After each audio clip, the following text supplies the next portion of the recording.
India ലക്ഷ്യമാക്കി നടക്കുന്ന ഭീകരപ്രവർത്തനങ്ങളെ ഈ വിധത്തിലായിരിക്കും ഇനി നേരിടാൻ പോകുന്നത് എന്ന ഒരു സന്ദേശം കൊടുക്കുക. ഇപ്പോൾ ഉറിക്ക് ശേഷമുണ്ടായ സർജിക്കൽ സ്ട്രൈക്കിലും പുൽവാമയ്ക്ക് ശേഷമുണ്ടായ ബാലക്കോട്ടിലും ഒക്കെ നമ്മൾ പറഞ്ഞിരുന്ന ഒരു പ്രധാനപ്പെട്ട കാര്യം അതാണ്. കാരണം ഇനി അങ്ങോട്ട് ഇങ്ങനെയായിരിക്കും നമ്മൾ ഡീൽ ചെയ്യാൻ പോകുന്നത് എന്നുള്ളൊരു മെസ്സേജ് കൊടുക്കുക എന്നുള്ളതായിരുന്നു ലക്ഷ്യം എന്ന് പറഞ്ഞിരുന്നു.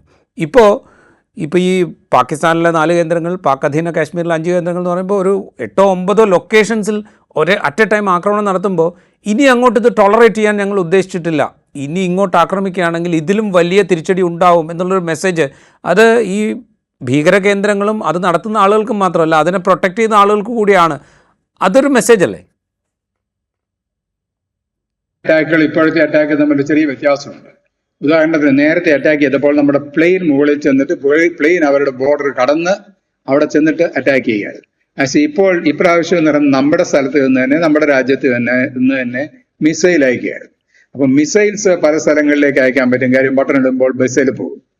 പക്ഷെ അതുപോലെ അല്ലായിരുന്നു പഴയ സർജിക്കൽ സ്ട്രൈക്ക് എന്ന് പറയുന്നത് നമ്മുടെ പ്ലെയിൻ അവിടെ പോയി അറ്റാക്ക് ചെയ്യുകയാണ്. അപ്പൊ ഇതും തമ്മിൽ ഒത്തിരി വ്യത്യാസമുണ്ട്. അതുകൊണ്ടാണ് ഇവിടെ നിന്ന് 9 സെന്ററിലേക്ക് നമുക്ക് ഈ മിസൈൽ അയക്കാൻ പറ്റിയെന്ന് പറയുന്നത്.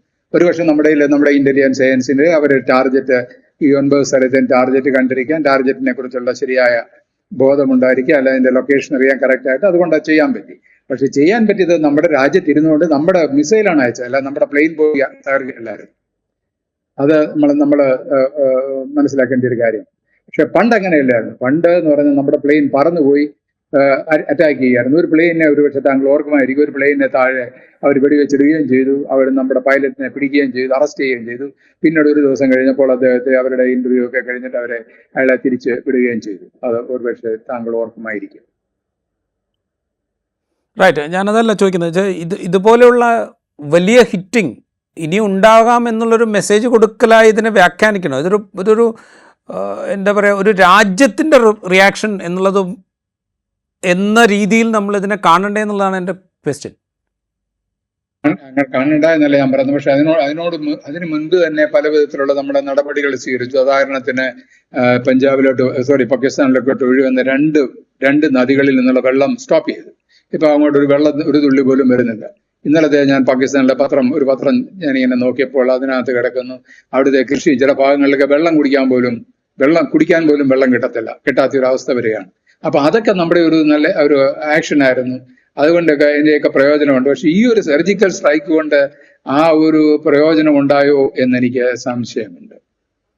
എങ്കിൽ തന്നെ ഇതൊക്കെ പറയുമ്പോൾ പോലും ഇപ്പോൾ ഈ ബാലക്കോട്ടുണ്ടായ സമയത്തും ഉറിക്ക് ശേഷമുള്ള സർജിക്കൽ സ്ട്രൈക്കിലും തിരിച്ചിങ്ങോട്ടുള്ള റിയാക്ഷൻ എന്ന് പറയുന്നത് വളരെ പരിമിതമായിരുന്നു എന്ന് വേണമെങ്കിൽ പറയാം. ബാലക്കോട്ടിൻ്റെ കാര്യത്തിൽ കുറച്ചും കൂടെ ഒരു എയർ കോമ്പാറ്റ് ഉണ്ടായി എന്ന് വേണമെങ്കിൽ നമുക്ക് പറയാം. ഇന്ത്യയുടെ ഒരു വിമാനം അവിടെ വെടിവെച്ചിടുകയോ ഒരു പൈലറ്റിനെ കുറച്ച് സമയത്തേക്കെങ്കിലും തടവിലാക്കുകയോ ചെയ്തു എന്നൊക്കെ പറയാം.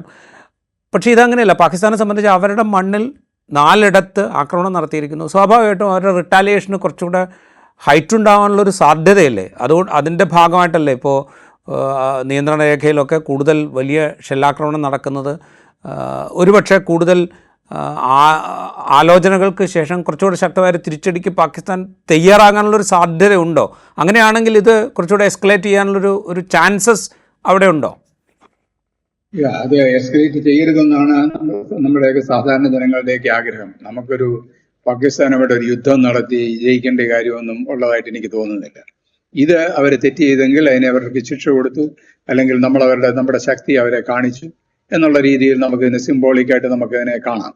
അല്ലാതെ ഇത് നീണ്ട ഒരു യുദ്ധമായിട്ട് വന്നാൽ അതിന്റെ പ്രത്യാഘാതങ്ങൾ എന്തൊക്കെയാണെന്ന് ഇപ്പോൾ തന്നെ ചിന്തിക്കാൻ പ്രയാസമാണ്. ഉദാഹരണത്തിന് പലപ്പോഴും പല യുദ്ധങ്ങളും നടക്കുന്നത് നിസ്സാര കാരണത്താലായിരിക്കും. 1-ാം ലോകമഹായുദ്ധം ആരംഭിച്ചത് എങ്ങനെയാണ്? 1-ാം ലോകമഹായുദ്ധം ആരംഭിച്ചത് ഒരു ഡ്യൂക്കിനെ അസാസിനേറ്റ് ചെയ്ത് കൊന്നതുകൊണ്ടാണ്. ഒരാളെ കൊന്നതിന്റെ പ്രതികാരമായിട്ടാണ് ഒരു യുദ്ധം ആരംഭിക്കുന്നത്. ആ യുദ്ധം ലോകമഹായുദ്ധമായിട്ട് വരികയാണ്. അവിടെ നമ്മുടെ എത്രയോ ആയിരക്കണക്കിന് ഇന്ത്യക്കാര് അവിടെ ഫ്രാൻസിലും അവിടെ ഇവിടെയൊക്കെ ആയിട്ട് അന്ന് ബ്രിട്ടീഷുകാരാണ് നമ്മളെ ഭരിക്കുന്നത്. നമ്മുടെ ഇന്ത്യക്കാരെ കൊണ്ട് എത്രയോ പേര് കൊല്ലപ്പെട്ടു. ഉദാഹരണത്തിന് ഡൽഹിയിലെ ബിൽഡിങ് ഇന്ത്യ ഗേറ്റ് എഴുതി വെച്ചിരിക്കുന്ന ഇന്ത്യക്കാരുടെ പേരെല്ലാം അവർ ഫസ്റ്റ് വേൾഡ് വാറിൽ അവിടെ പോയി യുദ്ധത്തിൽ മരിച്ചവരാണ്. അപ്പോൾ അതുകൊണ്ട് അവസാനം എന്ത് നേടി? ഒന്നും നേടിയില്ല. അതുപോലെ പണ്ട് ഞാൻ പ്രൊഫസർ എം കൃഷ്ണൻ നായരുടെ ഒരു സാഹിത്യഭാരഫലത്തിൽ വായിച്ചതായിട്ട് ഞാൻ ഓർക്കുന്നുണ്ട്. അതായത് മഹാഭാരത യുദ്ധം ആരംഭിക്കാൻ കാരണം ഒരാളുടെ ചിരിയാണ്. അതായത് നമ്മുടെ ദ്രൗപദി, ആരായിരുന്നു, നമ്മുടെ ഈ ദുര്യോധനൻ ഇന്ദ്രപ്രസ്ഥത്തിൽ വന്നപ്പോ മറ്റേ ഇന്ദ്രപ്രസ്ഥ, സ്ഥലജല വിഭ്രാന്തി ഉണ്ടായി, അതിനെ തുടർന്നുണ്ടായ ദ്രൗപദിയുടെ ചിരി. ആ ചിരിയാണ് ഈ യുദ്ധത്തിന്, വലിയ യുദ്ധത്തിന് കാരണമായത് എന്ന് പറയുന്നുണ്ട്. അതുപോലെ യുദ്ധം കഴിഞ്ഞപ്പോൾ എന്തായിരുന്നു, ആരെന്ത് ചോദിച്ചു?